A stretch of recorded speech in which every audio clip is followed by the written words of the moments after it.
అమెరికాలో విమాన ప్రమాదం చోటు చేసుకుంది. న్యూయార్క్లో రన్వేపై 2 విమానాలు ఢీకొన్నాయి.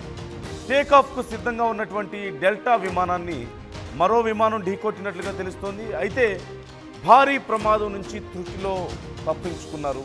కానీ అందులో ఉన్నటువంటి కొంతమంది గాయపడ్డట్లుగా సమాచారం అందుతోంది. అసలు ఈ ప్రమాదానికి గల కారణం ఏంటి అనేది తెలిసి రావడం లేదు. టేకాఫ్కు సిద్ధంగా ఉన్నటువంటి ఒక విమానాన్ని మరొక విమానం ఢీకొట్టినట్లుగా తెలుస్తోంది. ఈ ప్రమాదంలో ఒకరికి తీవ్ర గాయాలయ్యాయి. పైలట్లు అప్రమత్తం అవడంతో పెను ప్రమాదం తప్పింది. ఘటనకు సంబంధించి అధికారులు విచారణకు ఆదేశించినట్లుగా తెలుస్తుంది. ఒక్కసారి మనం స్క్రీన్లో చూడొచ్చు. ఆర్టీవీ మీకు ఎక్స్క్లూజివ్గా విజువల్స్ను చూపిస్తోంది. ప్రమాదం అనంతరం అక్కడ ఉన్నటువంటి పరిస్థితికి సంబంధించినటువంటి వీడియోను మనం చూస్తున్నాం. టేకాఫ్కు ఒక విమానం సిద్ధంగా ఉంది. ఈలోగా మరొక విమానం వచ్చి ఆ విమానాన్ని ఢీకొట్టినట్లుగా తెలుస్తోంది.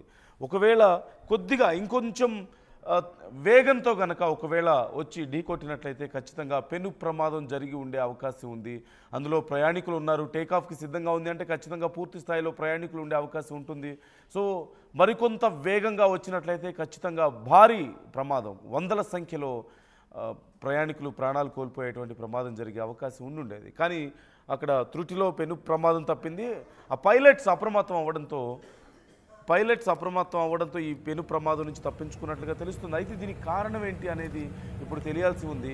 ఖచ్చితంగా విమానం ఇంచు కదలాలన్నా సరే, ఎయిర్పోర్ట్లో ఉన్నటువంటి విమానం ఒక ఇంచు కదలాలన్నా సరే ఖచ్చితంగా ప్రాపర్ కోఆర్డినేషన్తోనే వాళ్ళు కదులుతారు. పైలట్కి ఎప్పటికప్పుడు కంట్రోల్స్కి సంబంధించి ఎప్పటికప్పుడు వారికి ఇన్స్ట్రక్షన్స్ వస్తూ ఉంటాయి. అలాగే ఎక్కడ ఏ రన్వే మీద ఏ విమానం ఉందా అనేది కూడా ఎప్పటికీ తెలుస్తూనే ఉంటుంది. సో అంత క్లియర్ సమాచారం ఉంటుంది. కానీ ఈలోగా ఇలాంటి ఒక ప్రమాదం చోటు చేసుకుందంటే ఖచ్చితంగా ఏదైనా కారణం ఉందా, దీని వెనక కుట్ర కోణం ఏదైనా ఉందా అనే కోణంలో కూడా అక్కడ అధికారులు విచారిస్తున్నట్లుగా తెలుస్తుంది.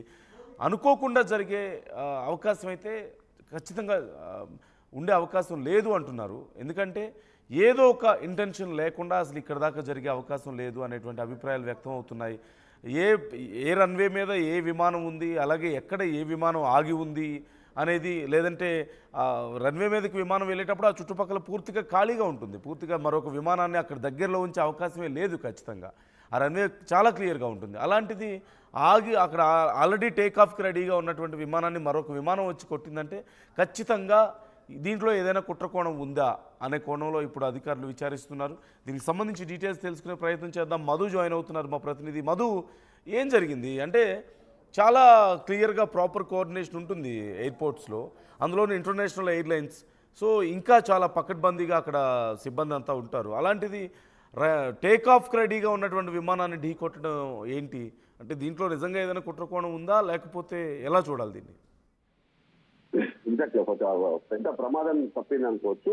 ఎందుకంటే గత కొంతకాలంగా ఎయిర్ క్రాఫ్ట్ కి సంబంధించినటువంటి వరుస ప్రమాదాలు చోటు చేసుకుంటున్నాయి. ఇది మళ్ళీ ఒక ప్రమాదం తెరపైకి రావడంతో కాస్త ఆందోళన వ్యక్తమవుతున్నటువంటి సిచ్యువేషన్ ఉంది. ఒక రకంగా చూస్తే ఒక ఘోరమైనటువంటి ప్రమాదం తప్పినట్టే ఈ రోజు న్యూయార్క్ సంబంధించినటువంటి సంఘటనలో రన్వే పైన 2 విమానాలు ఢీకొన్నాయి. అసలు ఒక్కొక్కసారి అంటే సాధారణంగా ఏటీసీ ఎయిర్ ట్రాఫిక్ కంట్రోల్ అనుమతి లేదే విమానాలు మూవ్ అవడానికి లేదు. సాధారణంగా మనందరికీ తెలిసిన విషయమే ఇదంతా.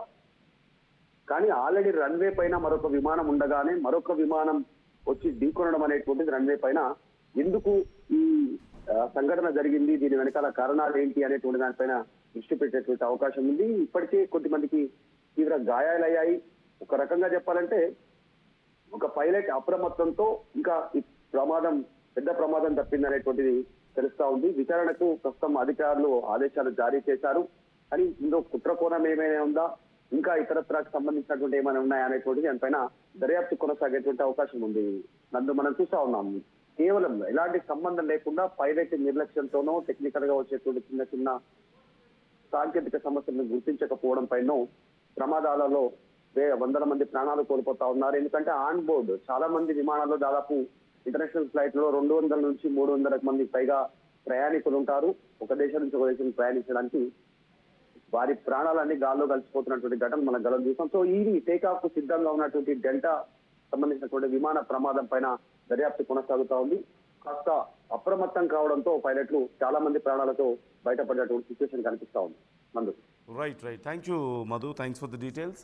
మొత్తం మీద ఒక పెను ప్రమాదం నుంచి త్రుటిలో బయటపడ్డారనే చెప్పాలి. ఒకరికి మాత్రం గాయాలైనట్లుగా తెలుస్తుంది ఈ ప్రమాదంలో. అయితే ఏం జరిగింది, ఎలా జరిగింది అనే దానికి సంబంధించి ఇప్పటికే అధికారులు విచారణ చేస్తున్నారు. కుట్రకోణం ఉందా అని కూడా ప్రధానంగా అధికారులు విచారిస్తున్నారు. మనందరికీ తెలిసిందే ఎంత కోఆర్డినేటెడ్గా ఉంటారు ఎయిర్పోర్ట్స్లో అనేది. అందులోనూ రన్వే మీద ఖచ్చితంగా టేకాఫ్కి సిద్ధంగా ఉంది అంటే పూర్తిగా రన్వే అంతా చాలా క్లియర్ చేస్తారు, వెదర్ కండిషన్ చెక్ చేస్తారు.